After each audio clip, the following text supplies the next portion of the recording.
Jésus-Christ TV,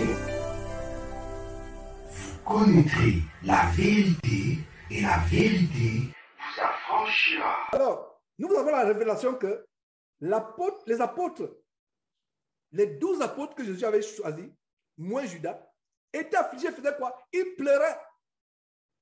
C'est eux qui devaient être autour du sépulcre, mais c'était les femmes. Donc, c'est pour cela que c'est à une femme de qui Jésus a chassé combien? 7 démons que Jésus a parlé. Ils pleuraient. Verset 11. Quand ils entendirent qu'il vivait et qu'il avait vu, ils cessaient d'être affligés et cessaient de pleurer, c'est ça? Non. Ils ne crurent point. Ils ont continué à pleurer. Quitte la sœur. Sœur, circule. Tu ne perds le temps, la sœur. Les Camerounais comprendraient très bien cette image. Non, sœur, tu ne perds le temps. Non, sœur. Laisse-nous être affligés. Tu ne perds le temps là. Sœur, s'il te plaît, va t'occuper de tes enfants, de ta famille. Ils ne crurent point. Voilà ce que ça signifie. Verset 12, après cela, regardez le Seigneur a son grand amour. Il apparut sous une autre forme, souligné sur une autre forme. Voilà une grande révélation. Ça veut dire qu'après la résurrection, le Seigneur Jésus avait la capacité de prendre plusieurs formes. Voilà les petits détails sur lesquels on passe très vite, mais qui sont tellement profonds. Donc après la résurrection, et c'est le même corps que nous aurons, Jésus avait la capacité d'apparaître sous plusieurs formes. Donc il a apparu quoi? Sous une autre forme. Soulignez cela sous une autre forme. À ceux d'entre eux qui étaient en chemin pour aller à la campagne. Ils revinrent l'annoncer aux autres qui ne crurent pas non plus. Donc, ceux à qui Marie de Magdalene veut l'annoncer ne crurent point. Ils sont partis annoncer à d'autres aussi qui ne crurent point. Les hommes, ils ne crurent point. Et même, donc voilà, j'arrive là où je voulais en vérité. Donc, il a paru aussi. Il a paru au 11, pendant qu'ils étaient à table, il leur reprocha quoi? Leur incrédulité. Il leur reprocha leur incrédulité. Incrédulité signifie le manque de foi. Le manque de foi, il leur reprocha cela. L'incrédulité. Oh, je vous enseignais ces choses. Ne vous avez juste pas dit que je devais mourir sur la croix pour vous, pour l'humanité tout entière, et être ressuscité. Il leur reprochait leur incrédulité et la dureté de leur cœur parce qu'ils n'avaient pas cru ce qu'ils avaient vu ressusciter. Jésus reproche au 11. J'envoie Marie de Magdalene vous annoncer que je suis ressuscité. Vous lui dites non, sœur, circule, laisse-nous tranquille. Vous continuez à pleurer, vous continuez à vous affliger. C'est ça? Non. Jésus leur a dit, vous aurez dû croire.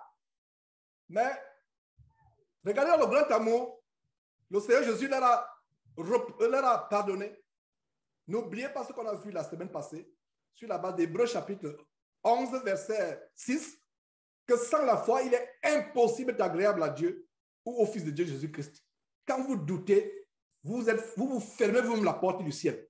Mais Jésus leur a pardonné avec amour. Religion le verset 14. Enfin, il apparut au 11 pendant qu'ils étaient à table. Il leur reprocha. Voilà. Alors que ils étaient à table. Pour faire quoi? Pour manger. Jésus, dans son corps ressuscité, pouvait manger. Voilà notre détail. Ils étaient à table. À table. Quand on se met à table, c'est pour faire quoi? Pour manger. Donc voilà le détail qu'il a mangé avec eux après la résurrection. Alors qu'il était à table, il leur reprocha leur incrédulité et la dureté de leur cœur parce qu'ils n'avaient pas cru à ce qu'il avait ressuscité. Puis il a dit, allez prêcher par tout le monde, et prêcher la bonne nouvelle à toute la création. Celui qui croira et qui sera baptisé sera sauvé. Celui qui ne croira pas sera condamné. Soulignez, celui qui ne croira pas sera condamné. Voilà une grande révélation qui montre qu'un chrétien qui ne croit pas que Dieu peut opérer un miracle dans sa vie est condamné. Donc nous tous ici qui avons à un moment de notre vie manqué de foi, repentons-nous sinon nous serons condamnés. Peu importe si à un moment on a eu la foi, si à un moment on a cru. Voilà la révélation. Tu ne crois pas, tu es condamné. Condamné signifie est éternellement dans l'enfer, dans la géhenne. Voilà la révélation. Celui qui ne croit pas est condamné à jamais. Donc, frère, sœur, je t'en supplie, rends-toi en service, retrouve ta foi. Et si à un moment de ta vie, tu as manqué de foi, demande pardon à Dieu. Dis, Seigneur, j'ai manqué de foi. S'il te plaît, pardonne-moi et retrouve ta foi. Celui qui ne croit pas est condamné. Si tu ne crois pas, tu es comment? Condamné. Tu ne crois pas, tu es condamné. Et si tu es condamné, ça veut dire quoi?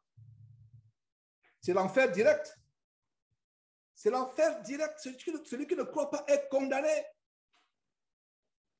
Et le verset 17, donc, nous amène là où j'ai commencé. C'est pour ça que j'ai ouvert cette grande parenthèse en repartant au verset 9 plus haut pour revenir dans le contexte. Maintenant, vous comprenez le contexte du verset 17.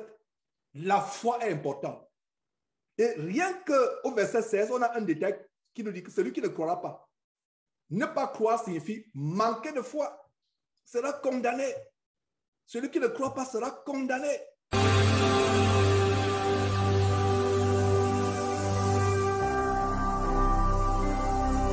Jésus-Christ TV,